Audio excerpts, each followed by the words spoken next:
I didn't think it would take me 3 months to get 10 subscribers. But there are times where I just feel overwhelmed with everything and I just don't even want to do anything related to YouTube. It's like, is my growth too slow? Am I doing things the wrong way? There's still a part of me that's doubting and like, do I need to change something? There's also a feeling of being behind compared to others. I like the way they talk. I like how they say this. Why can't I do it this way? So, guess who has 10 subscribers on YouTube? A whole 10 subscribers. I am so happy, guys. I never knew getting 10 subscribers would get me this happy. If I'm being honest, this journey, it's been 3 months.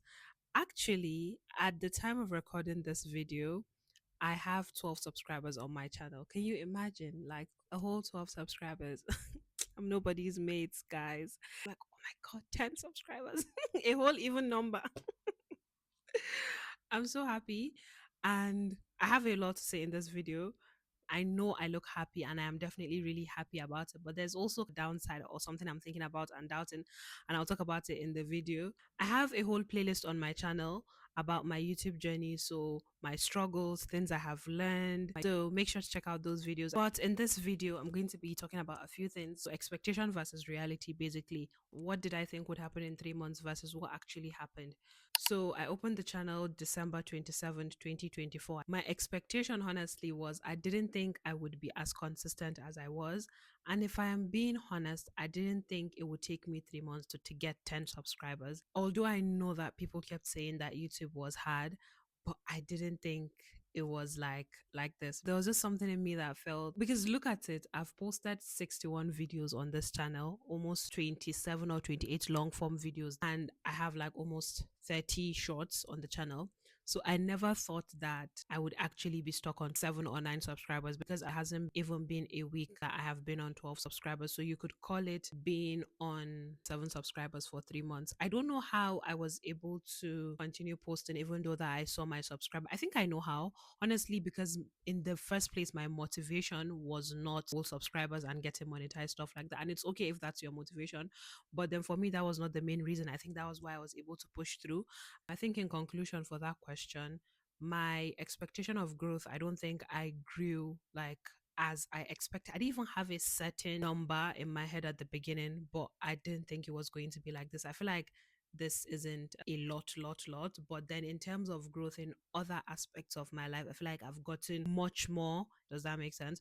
So I am not complaining. I don't really see it as a bad horrible thing or something that I regret. I don't feel like I should have done anything better. I don't regret anything that I have done so far. Then so the next thing is this slow growth that I have had is teaching me about patience, expectation, and validation. I am learning to be very patient. I'm learning to do like the slow grind, because it takes a lot mentally. It really takes a lot of patience and dedication for you to keep put, because there are times where I don't feel good about it. Like, I actually have to say that there are times where an edit is not going well. There are times where I'm watching a video that I recorded and I feel frustrated because I feel like I'm not making sense or I'm rambling and it's making the editing difficult. There are times where I don't feel like recording a video, but one thing I hate is regret in my life. I don't want to look back and feel like I wanted to do something and I didn't do it because of certain things. There are times where problems in my life that are going on are so overwhelming and I'm like so sad and crying. And it's like, I am so sad about that sometimes I don't even feel like doing anything related to YouTube, which doesn't happen very often because I have had times where like I'm on this floor, funny enough. I don't know whether I'm sharing too much, but like at times where I'm crying and I'm editing because editing makes me feel better. Like doing the whole thing makes me feel better. But there are times where I just feel overwhelmed with everything and I just don't even want to do anything related to YouTube. But I don't want to feel like I quit. Does that make sense? The next thing is validation. It has taught me about like doing things without seeking validation. In one of my videos on my YouTube playlist, I talked about how sometimes I feel like I have done so well in a thumbnail. My thumbnail looks so nice, or like an edit looks so nice. And I'm so tempted to like tell my mom or tell my dad or someone, seek that validation, and I have to force myself. I'm learning to validate my own art, like validate my own craft. I know, yes, there's feedback and everything, but I don't want to start this with always wanting feedback from people or like seeking validation, in the sense that if someone doesn't say that this looks nice, then I don't think it looks nice. I want to like believe in my own craft. There's always something I'm doing related to this. And because I don't really have much going on now, like I'm waiting to start a job, it's very difficult and also empowering. Two things at the same time. To not have anyone be like, Zainab, you're doing well. To not have anyone be like, Zainab, I'm so proud of you. Like, I really love this video that you made. Wow, you're being hardworking. You're building something beautiful. No one is telling me that, but I know that is what I'm doing. Like, I am learning to like affirm myself. I think it's one of the things that we need to like really learn to do. So moving on, I want to talk about why 12 subscribers feel significant. But it just feels like someone saw my whole chaotic, not aesthetic looking channel, not a lot of like craziness that I'm doing on the channel, and they're like, subscribe. I don't know. I'm overthinking it, but like, look at it this way. If I had just seven people in this room and they're like, oh, okay, I like what you said. Sometimes it's not even about the whole channel. It's like you said something, they listen to me, and they're like, oh, that makes sense. I like that. Subscribe. Knowing that like, my video is going to get recommended again. You get what I mean? There's just something really nice and validating about that. And I think it's just a nice thing. Because most of my videos, they're not really like educational for now.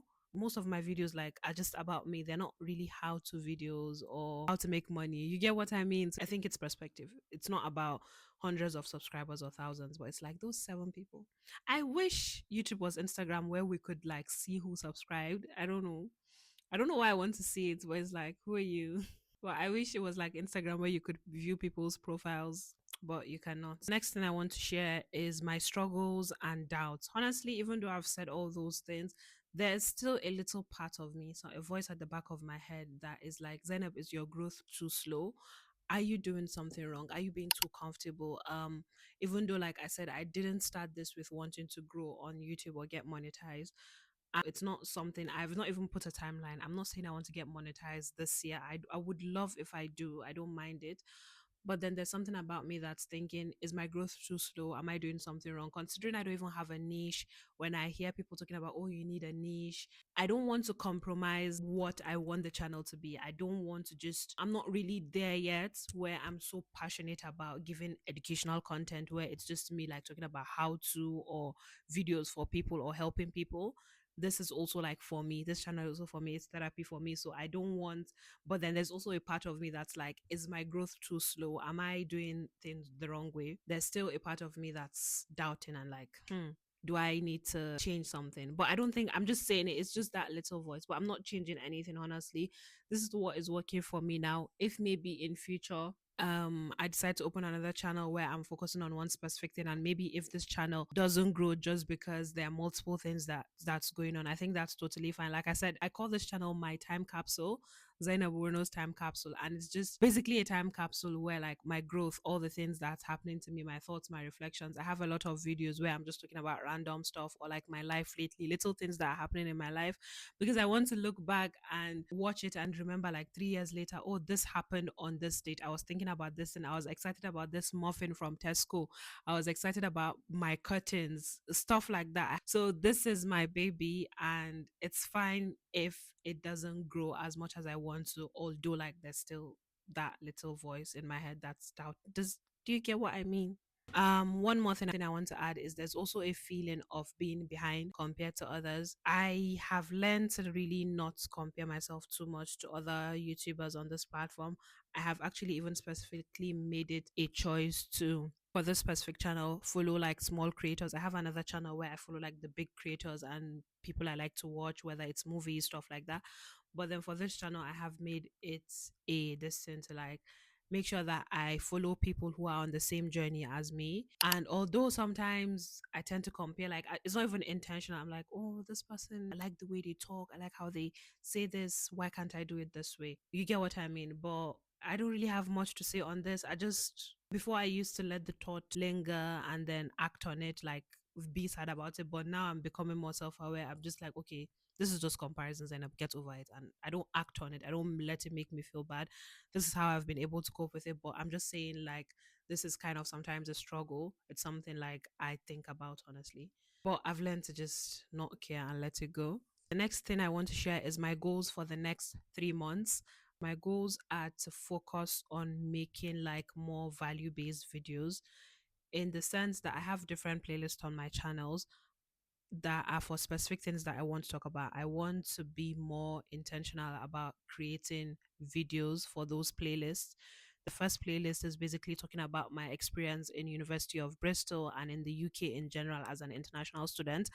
And those type of videos get me really anxious. I have been here, I am in the country, I have experienced it, but there's just some anxiety that comes with making those type of videos because I feel like I have to do a lot of research. I tend to overthink things. I want to make sure I'm giving the right information. And although it is my experience, for a weird reason, I just want to like overcomplicate things and overthink. I don't know. But I keep getting so much anxiety because that's not really my style of videos on this channel. But then I need to force myself to make sure that I really act on that because it's one of the videos that I would love to make because I think they would help someone. And it's also kind of really nice because I feel like I'm re experiencing the whole journey because I really loved the period when I was doing my master's in Bristol, although it was difficult, but it was really nice.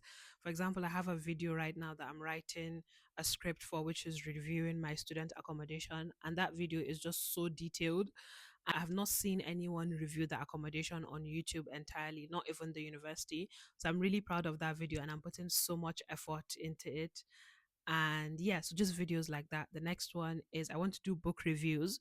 So most likely self-help books and just maybe summarizing a chapter or a few places that I have highlighted in the book that I have thought about. So not a full book review, but specific parts of the book that is easy to digest. I really like this idea because it's going to help me also. Sometimes I think we tend to read books and not really process the information, but I found that like when I'm thinking about how I need to explain this concept to an audience, and for me, what I'm trying to do is really explain it in a very simple way, not in a complicated way, so that it's easy for someone else to like understand and process. So that is also helping me. So I'm mostly doing it for books that I like and I want to learn from. And there's also another playlist where I share like my YouTube growth, my journey, things that are helping me, my progress, stuff like that, and talking about it so that it can also help someone because I think this is a really interesting journey I am on. So I want to document the whole process. That I don't think it's going to be difficult to make, even though I get anxious when I'm recording these YouTube help videos because I feel like it is my truth. It is what is helping me and what I'm going through. But then I'm thinking, Zainab, are you the right person to say this? Considering you don't have like a lot of subscribers, but I don't think like that. I know it's just a thought in my head. I know what I'm saying is valid because it is my experience. So yeah, in general, I think it's my biggest goal is just to be more consistent and like keep pushing. I am going to start working in maybe like a month. I am doing like my ID checks now and my I'm just scared and anxious because I'm hoping that I can keep up this momentum because I understand now, even now, sometimes it is difficult to be consistent and I am forcing myself, considering I'm not going anywhere, I'm not doing anything. So I'm thinking like it's once I start my 9 to 5 job, guys, I'm going to be a whole 9 to 5 girly. Sorry. But it's like, will I be able to continue doing this and maintain this momentum? Which is why I am like making sure that I am batch recording videos a lot and batch scheduling and batch editing so that maybe for the first month of my 9 to 5, I don't have to stress so much about recording videos because it's the most difficult part for me. And then I can force myself to edit. By that time, I would have a balance between going for a 9 to 5 and still recording YouTube videos. So I really hope that after 6 months, I look back and I have like almost more than 100 videos on my channel, and those videos are all these specific videos that I said I want to make. I would be so proud of myself. I would be so proud of myself. I really hope I do that. I really hope in the next 3 months. Oh my God. And the good thing is that would even be in my birthday. So yeah, so I think it's a birthday gift to myself. And I'm like, Zainab, I'm so proud of you. You did that. You did that. You were consistent. That would be really amazing. So I love that for myself. So I would really love that for myself. I don't really have any other thing to say. This video is way longer than I wanted it to be. I always think it's 10 minutes. I think I need to give up at this point. I need to stop thinking my videos are like 10 minutes or 15 minutes. I think I'm incapable of that because even after editing and removing filler words, it's always, but like here we are. I don't think it's a bad thing. I'm accepting myself the way I am. The reason why I don't want it to be like almost 30 minutes is because I feel like people get thrown off when they see like a 30 minutes video. Is it just me? Tell me, what do you think? Am I right or am I wrong? Maybe like 15 minutes video or 10 minutes video. are more digestible for people. So I try to be around that range, but I'm not able to express myself and talk about what I want to talk about within that time limit. I think I would learn with time. I'll learn to be like more concise and stuff like that. So I think it's a learning curve. It's something I need to work on. Let me know if you think it's a bad thing that that I am like always recording like 20 minutes or 30 minutes videos and I can't get to 10 minutes or 15 minutes. I haven't really seen any videos on YouTube celebrating 10 subscribers. So I don't know. I hope this was helpful to you. And one way or the other, something I have said is going to help you on your own YouTube journey. Please let me know in the comments your experience when you started your channel, your growth, how many subscribers did you have in the beginning, like that got you so excited. I can't believe people like having like 1,000 subscribers. I don't know. It just feels impossible. Like, I don't know. So, like, let me know what is your experience? What was your struggle in the beginning? Please let me know. And don't forget to please like, share, and subscribe. See you next time. And also, don't forget to check out my YouTube journey playlist. Bye.